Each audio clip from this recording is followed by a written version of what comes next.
presidente do Haiti foi assassinado em um ataque a tiros dentro de casa e você vai ver também. Oxford vai testar uma vacina contra a Covid em spray nasal. O Brasil tem 2 mortes e 15 casos confirmados da variante Delta do coronavírus. O governo defende a inclusão de vacinas contra a Covid nos planos de saúde, mas as operadoras são contra. Teste de Covid desenvolvido no Brasil e mais barato que o PCR vai ser analisado pela Anvisa. Você vai ver a partir de agora. Boa tarde. O presidente do Haiti, Jovenel Moïse, foi assassinado em um ataque armado quando ele estava em casa. A esposa dele ficou ferida. O primeiro-ministro em final de mandato, Claude Joseph, disse que está no comando do país e pediu à população que mantenha a calma. Ele insistiu que a polícia e o exército vão garantir a segurança dos cidadãos. Joseph relatou que o presidente foi assassinado por estrangeiros que falavam inglês e espanhol no país em que predomina a língua francesa. Moïse governava o Haiti, o país mais pobre das Américas, por decreto. Em 2018, as eleições legislativas foram adiadas por uma crise política que envolvia inclusive o término de seu mandato. Os sequestros por resgate aumentaram nos últimos meses, refletindo ainda mais a crescente influência de gangues armadas no país caribenho. O Haiti também enfrenta pobreza crônica e desastres naturais recorrentes. Acusado de inação diante da crise, o presidente era visto com forte desconfiança por grande parte da população civil. A primeira-dama Martine Moïse também foi ferida e está internada. A Comissão Interamericana dos Direitos Humanos condenou o assassinato. O presidente da Colômbia, Iván Duque, pediu que a Organização dos Estados Americanos envie uma missão para proteger a ordem democrática no Haiti. A vizinha República Dominicana fechou as fronteiras e lamentou o assassinato. A Casa Branca, nos Estados Unidos, classificou o episódio de crime horrível. A embaixada do país no Haiti foi fechada. O primeiro-ministro do Reino Unido, Boris Johnson, disse que foi um ato repugnante e enviou as condolências à família da vítima. O Ministério da Saúde confirmou 2 mortes e 15 casos da variante Delta da Covid no Brasil. Até o momento, os dados não demonstram a circulação comunitária, em que o vírus é transmitido dentro do país entre pessoas que não viajaram. Dos 15 casos da variante Delta do novo coronavírus notificados no Brasil entre 20 de maio e 6 de julho, 6 estavam no navio que esteve na costa do Maranhão, 3 no Rio de Janeiro, 1 em Minas Gerais, 2 no Paraná, 2 em Goiás e 1 em São Paulo. Até o momento, 2 óbitos foram confirmados para a variante, um no Maranhão e outro no Paraná. Apesar do pequeno número, já é uma preocupação, porque a cepa está mais transmissível do que nas linhagens anteriores. De acordo com o Ministério da Saúde, os casos e os contatos são monitorados pelas equipes de vigilância epidemiológica e pelos Centros de Informações Estratégicas em Vigilância e Saúde locais. Outras medidas para o controle da nova cepa, como exames para o sequenciamento das amostras positivas para a Covid e a vigilância laboratorial, estão sendo intensificadas, além do rastreamento de contatos, isolamento de casos suspeitos e confirmados e medidas de prevenção em áreas de suspeita de circulação de variantes. A Delta tem sintomas mais leves, como coriza, mal-estar e dor de cabeça, sem a perda de olfato e paladar, mas tudo depende do organismo e se há comorbidades. E para evitar que a cepa se replique pelo país, é preciso usar máscara, manter o distanciamento social e se vacinar com qualquer imunizante disponível pelo Plano Nacional de Imunização. O Ministério da Saúde confirmou quase 527 mil mortes pela Covid desde o início da pandemia. E pela primeira vez, desde abril do ano passado, o Amazonas não registrou óbitos. Em 24 horas, o Brasil registrou mais 1.780 mortes por Covid-19. O total de óbitos chegou a 526.892 vítimas da doença. Já em relação aos casos confirmados de um dia para o outro, foram 62.504 novas infecções. Desde o início da crise sanitária, são mais de 18.855.000 diagnósticos positivos da doença. A média de mortes por Covid é de 1.558 vítimas. Está abaixo de 1.900 há 13 dias. A média móvel também caiu em 17 estados e no Distrito Federal, sendo que o Ceará teve o maior recuo, de 46%. A curva de novos casos também acentuou a queda, está em 48.816 registros. De acordo com o balanço oficial, é o menor número desde 23 de fevereiro, quando chegou a 47.985. Analisando a evolução da pandemia por regiões, o estado do Acre é o único que continua apresentando tendência de alta nas mortes.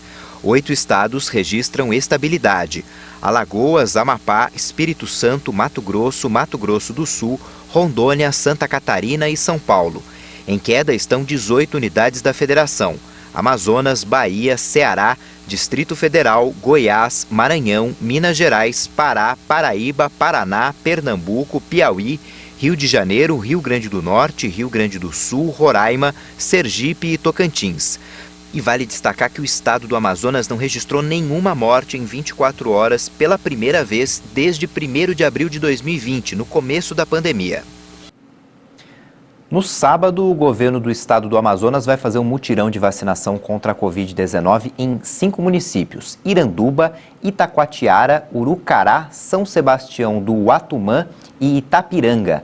A faixa etária que vai ser vacinada ainda não foi definida, mas em Manaus, capital do estado, a imunização é para o público a partir dos 24 anos. Pesquisadores brasileiros desenvolveram um teste para a Covid mais rápido e barato do que o PCR. A novidade vai ser avaliada pela Anvisa. 2 pesquisadores, sendo um da Fiocruz e outro da Universidade Federal de Santa Catarina, especialistas em doenças tropicais, desenvolveram um teste para a Covid-19 mais rápido e barato que o PCR. O exame pode ser feito pelo método mais tradicional, que usa o suave nasal e pela saliva. O novo kit de diagnóstico aplica uma tecnologia chamada RT-LAMP, que já existe desde o início dos anos 2000, mas que foi adaptada para o exame de Covid e com resultados que, segundo os pesquisadores, mostram alta precisão. A partir da tecnologia, foi adicionada uma técnica de isolamento do RNA da amostra do paciente. Depois que ela é passada numa espécie de membrana, é retirada do kit e colocada na água. Os resultados são indicados por cores: rosa para os resultados negativos e o amarelo para os positivos. O custo do novo kit é de cerca de R$ 30. A pesquisa já foi patenteada e a autorização de uso deve ser solicitada à Anvisa. A Universidade de Oxford, na Inglaterra, vai testar uma nova versão da vacina contra a Covid-19, aplicada como spray nasal. 54 voluntários selecionados vão receber até 445 libras, o que dá cerca de R$ 3.200. E para participar, é preciso ter entre 18 e 55 anos de idade, além de morar a menos de 1 hora de distância da Universidade de Oxford, que fica no Reino Unido. O voluntário também não pode ter sido vacinado contra a Covid ou ter tomado uma vacina de vetor viral. O imunizante é o mesmo que já foi desenvolvido pela universidade em parceria com a empresa AstraZeneca. Se aprovada, vai ser a primeira vacina contra a Covid a ser aplicada em humanos pelo nariz. Essa nova versão pode melhorar a proteção contra a infecção e a transmissão, além de ter a vantagem de não exigir agulha. O principal objetivo das vacinas anti-Covid hoje é evitar os casos graves e mortes pela doença, mas vários estudos já apontam que elas também são capazes de frear a transmissão. O ensaio vai durar em torno de 4 meses e durante esse período os voluntários vão fazer testes de Covid e exames de sangue. Os participantes também devem dar informações sobre os sintomas pós-vacinação. Mais de 108.247.000 doses de vacinas contra a Covid já foram aplicadas no Brasil. De acordo com o Ministério da Saúde e as secretarias estaduais de saúde, estamos perto de 80 milhões de vacinados com a primeira dose. São 79.929.000 brasileiros. Isso equivale a 37,7% da população. Mais de 28.300.000 pessoas, ou 13,3% da população, receberam a segunda dose ou dose única. De um dia para o outro, foram aplicadas mais de 1.417.000 doses. Depois do intervalo, a gente mostra como é que está sendo o depoimento do ex-servidor do Ministério da Saúde, Roberto Dias, na CPI da pandemia. E a gente vai falar também da polêmica sobre a inclusão das vacinas contra a Covid na lista de serviços dos planos de saúde. Até já!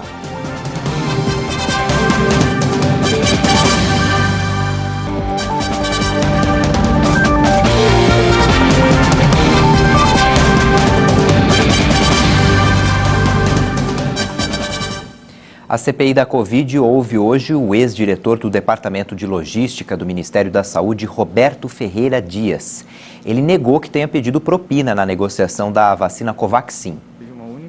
Roberto Dias afirmou que jantou com o PM Luiz Paulo Dominguete, que mencionou 400 milhões de doses da vacina Covaxin disponíveis. O ex-diretor do Departamento de Logística do Ministério da Saúde disse que não conhecia o policial.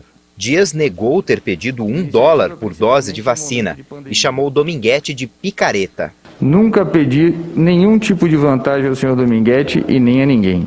O senhor Dominguete disse representar uma empresa que possuía 400 milhões de doses de vacina da fabricante AstraZeneca. Neste momento, eu disse que isso já havia circulado no Ministério, mas nunca teria sido apresentada a documentação necessária e citei o nome do senhor Cristiano. O mesmo disse que era parceiro comercial do senhor Cristiano e que sua empresa teria tais documentos. Então pedi que encaminhasse um pedido formal de agenda ao Ministério, que em agenda oficial, se sua documentação fosse consistente, um processo seria aberto e encaminhado para a Secretaria Executiva para providência. O senhor Dominguete, que aqui nessa CPI foi constatado ser um picareta que tentava aplicar golpes em prefeituras e no Ministério da Saúde. Dias também reiterou que não teve nenhuma participação nas negociações para a compra da vacina indiana Covaxin. O nome do ex-diretor apareceu nos depoimentos dos irmãos Miranda sobre o caso. Acerca da denúncia do deputado Luiz Miranda a respeito da Covaxin, não tive participação alguma na escolha da empresa, do produto, dos quantitativos disponíveis, do cronograma de entrega ou da definição de preço, nem tampouco condições contratuais. A proposta do governo de incluir as vacinas contra a Covid na cobertura dos planos de saúde virou uma polêmica no setor. O Ministério da Saúde alega que a vacinação vai prevenir doenças e internações, evitando gastos para os próprios planos. Já as operadoras são contrárias e dizem que a medida causará prejuízos para a população. A discussão de incluir vacinas na cobertura obrigatória dos planos de saúde já acontece bem antes da pandemia de Covid-19. Pelas regras atuais, as operadoras não são obrigadas a fornecer nenhum tipo de imunizante. Toda a vacinação é centralizada no Plano Nacional de Imunização, o PNI. A proposta de mudança agrada a muitos clientes. Se eles garantirem a vacina que for segura, eu acho uma boa ideia, porque a gente já paga caro. No mínimo, né? Para até sobrecarregar menos o plano, né? Porque se as pessoas estão vacinadas, o plano não vai ser tão sobrecarregado, né? Com tanta demanda de internação de Covid. Ajudaria também a desafogar o SUS um pouco. Acho que seria bacana. A proposta de incluir a vacina anti-Covid na cobertura obrigatória já foi enviada pelo Ministério da Saúde à Agência Nacional de Saúde Suplementar, a ANS. Em nota, a entidade confirmou o recebimento do ofício e informou que o assunto precisa ser tratado com cautela e responsabilidade. E ressaltou que é preciso fazer uma simulação dos impactos possíveis na saúde pública. O ministro da Saúde, Marcelo Queiroga, afirmou que a participação dos planos de saúde pode acontecer de duas formas. Em um primeiro momento, as operadoras ressarciriam o governo pelas doses aplicadas em seus clientes, já que não é possível comprar a vacina. Mas no futuro, as próprias operadoras poderiam adquirir os imunizantes e realizar a vacinação. Primeiro é necessário fazer um estudo científico. Depois que vem o estudo, aí o parecer é emitido. Não há pressa para se fazer isso. Isso tem que ser feito com base na ciência, né? O que temos defendido de forma reiterada. O Departamento de Ciência e Tecnologia da Secretaria de Ciência e Tecnologia e Insumos Estratégicos está trabalhando com essa solicitação que foi feita pelo presidente da República. Atualmente, os planos de saúde contam com mais de 48 milhões de clientes em todo o país. Esse número é o maior dos últimos 5 anos. Só no ano passado, durante a pandemia, mais de 1 milhão de pessoas contrataram algum tipo de plano. E o principal argumento do governo é que a medida vai ajudar as operadoras a economizar. Isso porque os gastos com internações hospitalares e tratamento de doenças vão diminuir.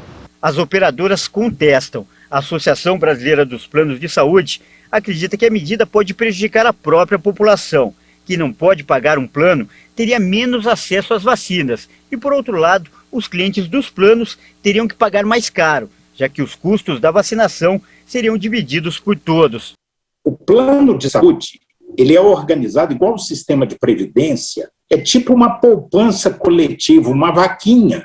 As pessoas fazem uma cotização com o princípio do mutualismo, quer dizer, todo mundo paga o plano de saúde para alguns usarem. Mas no caso da vacina é diferente. Fura a regra dos todos pagam para alguns usarem. Porque todo mundo vai ter que usar. Então, como não tem almoço grátis, não tem mágica, esse custo da vacina vai ser repassado para a mensalidade.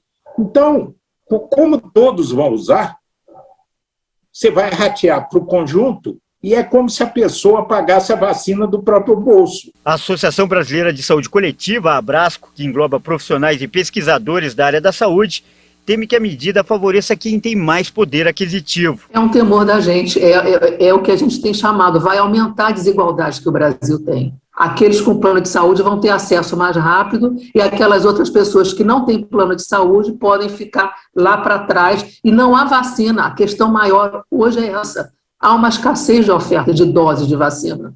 Então, essas doses precisam ser doses que o público geral e todos vão ter acesso. Então, de fato, se a gente tiver formas diferenciadas, planos de saúde vacinam seus usuários, o SUS vacina quem não tem plano de saúde, a gente não vai ter nenhuma noção disso e a desigualdade vai aumentar, a desigualdade no acesso. E nós, como sanitaristas, defendemos um SUS integral e universal. Nossa reportagem consultou advogados e especialistas em direito da saúde. E a avaliação é que a medida deve sim favorecer os clientes. Mas a ressalva é que é necessário haver um planejamento mais detalhado de como será feita a vacinação. E essa discussão ainda deve levar tempo. Para o consumidor vai ser muito bom, que eles não vão ficar dependentes única e exclusivamente do SUS, eles vão poder buscar essa cobertura pelas operadoras. Porém, tem que se pensar numa estratégia em como que vai ser ofertada essa vacina, como que vai ser, se eles vão ter que buscar o plano de saúde ou o hospital para aplicar, se na verdade vai continuar sendo aplicado nos postos de vacinação do SUS, para poder depois ressarcir o SUS, o convênio ressarcir o SUS, tem que ver a forma que isso vai ser feito, porque quando fala de vacina, desde a compra até a distribuição, é toda uma logística que tem que estar muito bem pensada para se chegar no consumidor da melhor forma possível, né? E quando isso não é feito, aí isso acaba impactando muito para o consumidor também, que ele vai estar lá no final, ele vai estar lá na ponta, ele que vai estar recebendo essa vacina. Então, eu acho que, antes de estar incluindo no rol, ela tem que ser muito bem pensada como vai ser essa logística. Nos Estados Unidos, o Pentágono cancelou um contrato com a Microsoft de 10 bilhões de dólares, cerca de 50 bilhões de reais. O Departamento de Defesa americano afirmou que o contrato não atende mais às necessidades, especialmente devido à evolução das demandas e avanços no setor. O chefe dos sistemas de informação do departamento afirmou que as Forças Armadas precisam urgentemente dos serviços em nuvem fornecidos por empresas habilitadas para trabalhar em todos os níveis de inteligência secreta. O Pentágono vai iniciar um novo procedimento para recrutar várias empresas. A Microsoft obteve o contrato em 2019, o que gerou reclamações e uma contestação formal da Amazon, alegando que ela foi descartada por motivos políticos. A Amazon, considerada a favorita ao acordo, lançou uma batalha judicial, mas sua reclamação foi rejeitada por um juiz em abril.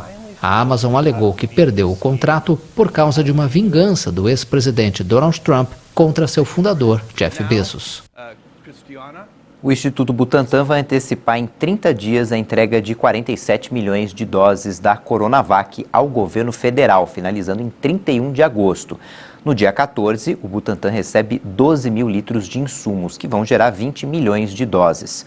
O governo do estado de São Paulo também anunciou que comprou 4 milhões de doses extras da chinesa Sinovac para agilizar a campanha de vacinação contra a Covid no estado. A fase de transição contra a Covid, também no estado de São Paulo, foi mantida, mas as atividades econômicas, como restaurantes, comércios, salões de beleza, vão poder funcionar agora por 2 horas a mais, até às 11 da noite, a partir do dia 9 de julho, a partir de sexta-feira. A ocupação vai ser de até 60%. O governo também anunciou a volta das aulas presenciais do ensino técnico e superior a partir de 2 de agosto. O retorno prevê taxa de ocupação de 60% dos alunos, com todos os protocolos de higiene e segurança.